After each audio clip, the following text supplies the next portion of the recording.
The Liberals won a minority government. What does that mean for gun control? If you watched my post-mortem video on how the election happened and what happened in it, there was a section at the end where I talked about gun control and what to expect. I was pretty brief on it, I didn't go into too much detail, but I think now is an appropriate time to talk about it. So, what can we expect in terms of gun control? Now, I just want to preface, I have absolutely no insider information. I'm just a guy, and these are just my opinions. But based on historical trends and what has been said during and before the election, this is what I believe will happen. Now, the first thing you need to know is the Parliament sitting calendar. All of the days in green are the days that Parliament is sitting. Now, as you can see, there is not a lot of green days left in the year. Parliament will only be sitting for 15 weeks this year. Normally, they would have sat for most of February, March, and April, but because of the prorogation, that didn't happen. And this is very important for the conversation on gun control. Bill C-21 was passed in a minority parliament, and historically, gun control bills take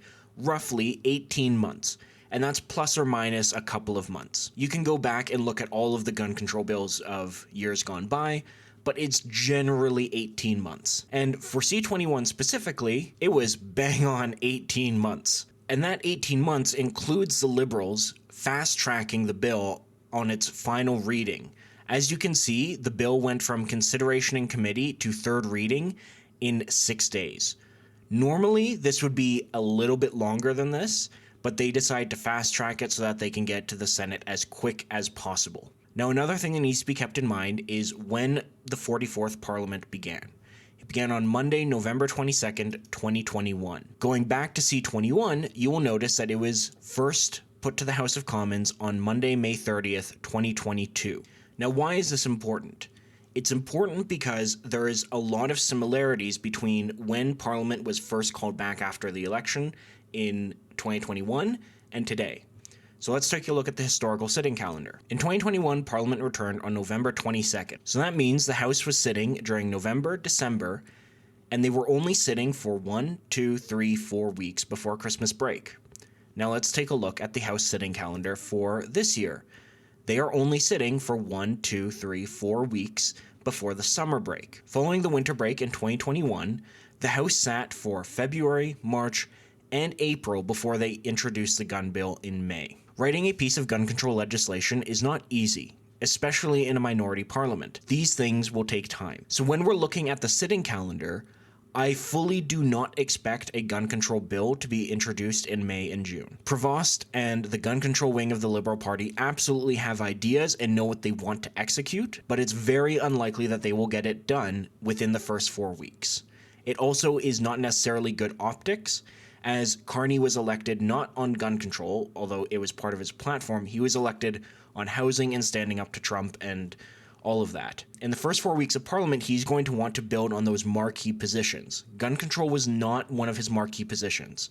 It was under Trudeau, it was not under Carney. Now, Carney will still let it happen, he's not in control of the gun control wing, but after the first 4 weeks of Parliament is when I think we are probably going to get a gun control bill. Now, remember how long it took to get a gun control bill drafted after the last election? Well, if we go based on that timeline, it would make sense to introduce a gun control bill sometime around November and December. Additionally, this would be advantageous for optics for the Liberals because if they were to introduce a massive gun control bill, which I expect it to be, in November and December, they can put it around the Poly shooting anniversary, which I believe is December 6th. It would be the perfect optics for the gun control crowd to introduce a piece of legislation like that. So circle your calendars for the end of November, beginning of December for gun control legislation as to when it could be introduced. I don't believe any gun control legislation would happen after this, as it would become way too late and be at extreme risk of dying in an election call. Speaking of an election call possibly killing a bill, how could that impact any gun control? Like I said, gun control bills typically take about 18 months. So let's say if we're being generous and they get it out as fast as possible in October. When is 18 months from October when we could expect it to receive royal assent? 18 months takes us to March of 2027. That is the date the gun control bill can reasonably be expected to be given royal assent. Now, if it were to be introduced in December, we could see it being pushed back as far as May or June for royal assent. But these dates, in the context of potentially bringing down a government, are incredibly significant. Before we even talk about what could be in the gun control bill, we need to talk about how the government is likely to fall. The NDP only got 7 seats in the election, which means they lost official party status. Now, that doesn't mean they're not a party. The party still exists. It just means it's not a federally recognized party, which means there's a lot of bureaucracy in it. I'm not going to bore you with it because for me and you, it really doesn't matter. Essentially, when a party is given official party status, they get a seat at the table for budgetary things with it regards to parliament and staffers and money that can be given for those things, and that matters a lot to the NDP. We don't know how much money they spent during the election, but it likely drained a significant amount of money from them. And if that's the case, they are not in a position to call down a government anytime soon, and the NDP is needed to call down the government.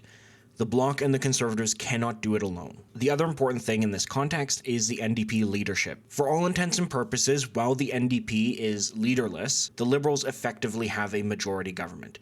The NDP is not going to be bringing down the government while they don't have a leader. Nor would it make sense for the Conservatives to bring down the government because we don't even know what's happening with Pierre yet. So for a bare minimum until the winter this year, the Liberals effectively have a majority government. And as I talked about in the post-mortem of the election, who is elected leader of the NDP has a very significant impact on how the NDP is going to act in Parliament. If the NDP stupidly decides to keep the Parliament going for as long as possible, they are going to lose even more seats. Yes, Trump was a problem for them, and they weren't seen as being able to form government. What was also a major problem for them is there was no reason to vote for them because they just supported the Liberals all the way. And if you want the Liberals, you may as well just vote for the Liberals. So the NDP really needs to be able to stand out and stand on their own. And so there's 2 scenarios. If the NDP decides to support this government for as long as possible, gun control bill, whatever it is going to be passed. There's nothing we can do to stop it. There's no point in going into it further. It will pass and be given royal assent. However, if we assume the NDP will bring down the government early, that is when the timeline makes more sense. So let us go back to the sitting calendar. Budgets are typically proposed in the spring/early summer.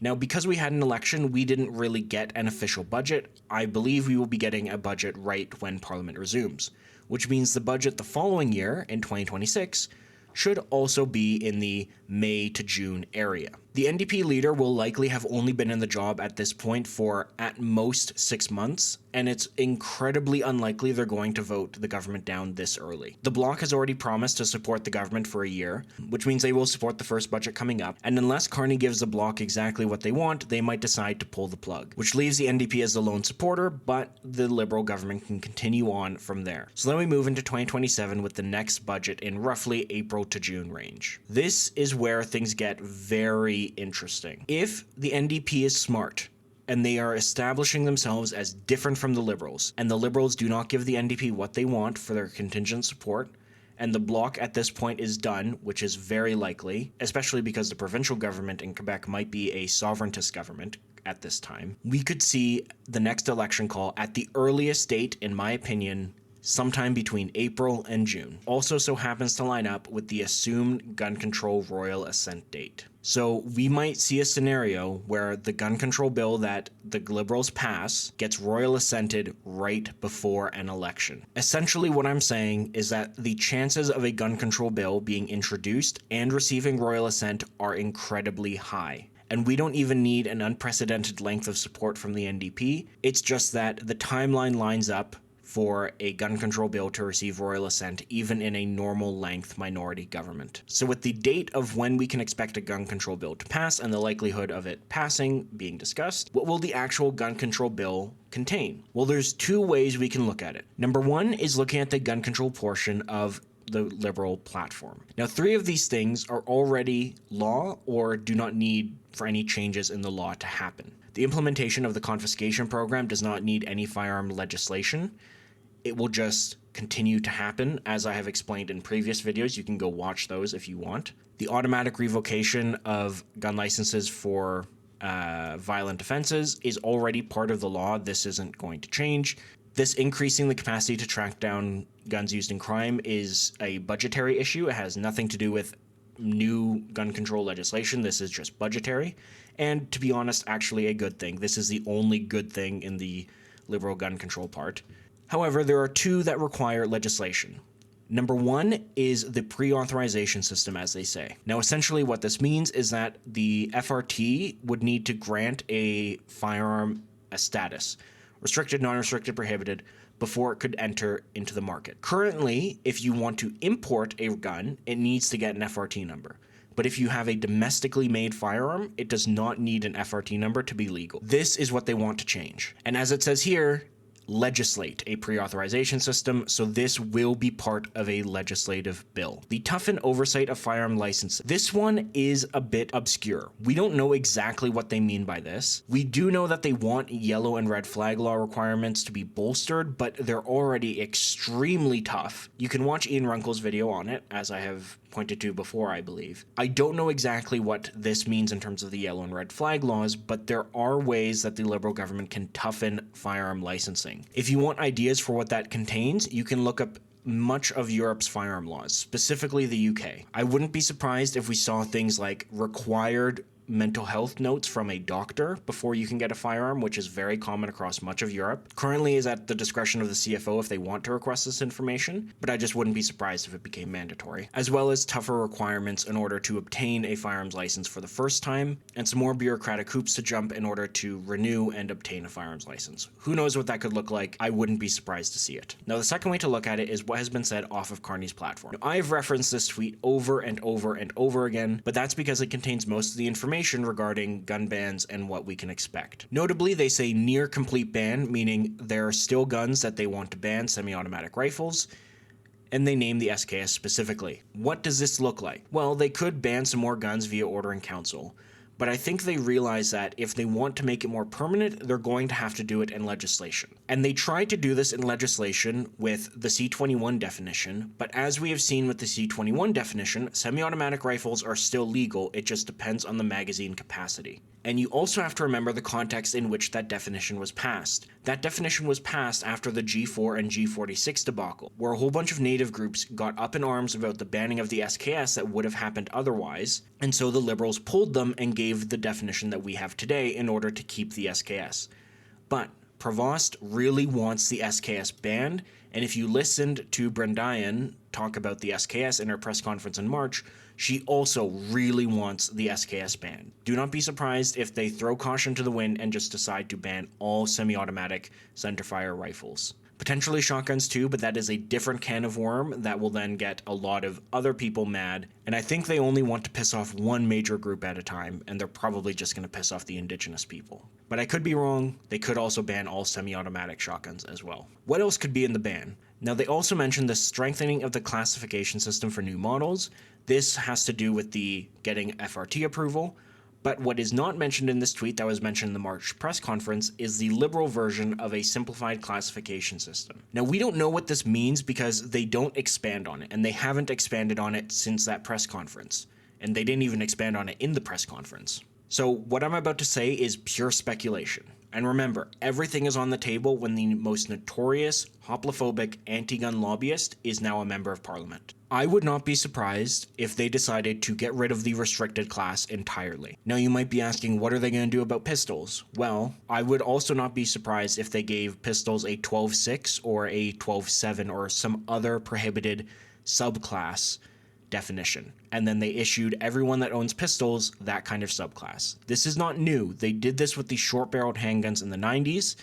That is how we got 12.6 pistols, except this time I don't think there's going to be any pass-down or grandfathering clause attached to them. And because if they banned semi-automatic rifles and shotguns, there's almost nothing left that can fit into the restricted class, so why even have the restricted class? It would be simplified by making it a non-restricted or prohibited class only. Now, what else could they include in these bans? Well, we know that they have a thing for magazines. Now, I mentioned this in the post-mortem video, but the changes to magazine laws could be anything between banning the import of magazines using a pinning process and instead requiring something else, or just being a factory 5-round magazine where there is no modification required to make it 5 rounds. Or they could go to the other extreme end and ban any magazine that is over 5 rounds. If they go to the most extreme end, that is going to cause a lot of problems in so many ways that I don't even have time to get into in this video. And I don't even necessarily want to, because I'm very skeptical that they go that far. I think they'll land somewhere in between. I think they're going to land closer to something like banning the modification of magazines to limit them to 5 rounds, meaning the only things in the country that will be legal will be factory capacity magazines. They could also target rimfire. I wouldn't be surprised if they introduced a 10-round magazine limit for every single gun. That would be a, quote, compromise compared to what they want to do, but I really don't know where they're going to land with this. This one is the most unpredictable because it will have bigger consequences than anyone predicts. Now, I want to turn to this article by Tim Thurley. I'm not going to read you the entire article because you should really go and read it. I'll have it linked in the description. But this is the paragraph I want to focus on, and I will read. A petition published and endorsed by Poly and multiple Quebec student activists called for the usual assault weapon ban, but added demand for prohibitions on, quote, high-precision rifles, semi-automatics, all large calibers, all firearms that can hit targets at great distance, and a great number of accessories that could be attached to these firearms, including bipods. So what does Poly mean when they say prohibitions on high-precision rifles that include things like bipods? Well, they mean this. This is a tweet from Poly in 2022 saying, oh look, a military bolt-action rifle. I looked for a long time, but I could not find it. Poly was also wanting to ban the Cadex Stars SS7, I believe that's the name of it, because it is a tactical-looking bolt-action rifle. Do not be fooled, they want to ban everything, including bolt-action rifles. And so, that brings me back to the article. What does this mean for the gun control bill? I don't know if they are going to be so bold as to do this, but they could go and do a feature ban. Except, unlike the feature bans in California or New York or Illinois or whatever American state you want, that apply to semi-automatics, very likely Poly would want this to apply to all guns, meaning no more pistol-gripped or competition-style bolt-action rifles, no more pistol-gripped shotguns, no more foregrips, no more bipods, none of that on any of your guns. You will have a wood-stocked bolt-action gun from the early 1900s, and that is all you're allowed. Now, personally, I would put this at a very low chance of happening just because if they pissed people off with G4 and G46 and the Liberals had to withdraw the amendments on their own volition, something like this would be orders of magnitude greater pushback. But that is what they want. This is what happens when you have the most hoplophobic citizen in Canada in a position of official power. And so I once again return to the calendar. If I am right in that this government is going to last 2 years, there is a very high chance that a gun control bill will be passed before the government falls. And if the NDP decides to continue supporting the government like they have in this past parliament, we are guaranteed to have a gun control bill that passes, because the Bloc will support whatever the Liberals do. Even if the NDP doesn't want to do it because of the SKS ban, it's not going to matter. The Bloc will support them all the way through on gun control. And so, that is it. I just want to reiterate, you really should go and read this article by Tim Thurley. I'll have it linked in the description if you want to know exactly what they want to do. I don't think you've enjoyed this video because it is extraordinarily depressing, but that is it for this video. I will have the first firearm review come back next week, so keep your eyes peeled for that, and it is one you're going to want to watch. So that is it for today. Thank you for watching.